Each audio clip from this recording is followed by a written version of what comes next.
ഞാനിപ്പോ ഇങ്ങനെ റൂമൊക്കെ നടക്കുമ്പോ ഇങ്ങനെ ആലോചിച്ച് നോക്കുക, നമ്മളെ നാട്ടിലെ ഓരോ ചെക്കന്മാരെ അവസ്ഥ. പെണ്ണിട്ടാൻ വേണ്ടി ദുബായിക്ക് ഇങ്ങനെ കയറി വരും. എന്നിട്ട് ഒരു കൊല്ലം അല്ലെ 2 കൊല്ലം പട്ടി പണിയെടുത്ത് പൈസ ഉണ്ടാക്കിയിട്ട് നാട്ടിൽ പോയിട്ട് ആർഭാടാക്കി കല്യാണം കഴിക്കും. 1 മാസം കഴിഞ്ഞ ആള് ഇങ്ങോട്ട് തിരിച്ചെത്തി. എന്നിട്ടോ പിന്നെ 1 കൊല്ലം കാത്തിരിപ്പാണ്. പിന്നെ എന്തിനാ കല്യാണം കഴിക്കുന്നത്?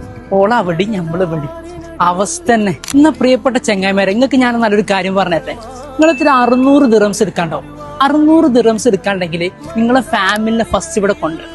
എന്നിട്ട് 2 മാസത്തിനുള്ളിൽ ബാക്കി 1050 ദിറംസ് കൂടെ നിങ്ങൾ തരികയാണെങ്കിൽ നിങ്ങളെ ഫാമിലിക്ക് 2 വർഷത്തെ ഫുൾ വിസ നമ്മൾ പ്രൊവൈഡ് ചെയ്യും. ഇങ്ങനൊരു അവസരം ഉണ്ടാകുമ്പോൾ അവിടെ ഇവിടെ നിന്നിട്ട് ജീവിതം കളയാതെ കിട്ടണ പൈസക്ക് ദുബായിൽ വന്ന് അടിച്ചു പൊളിച്ചോളും ചെങ്ങായിമാരെ.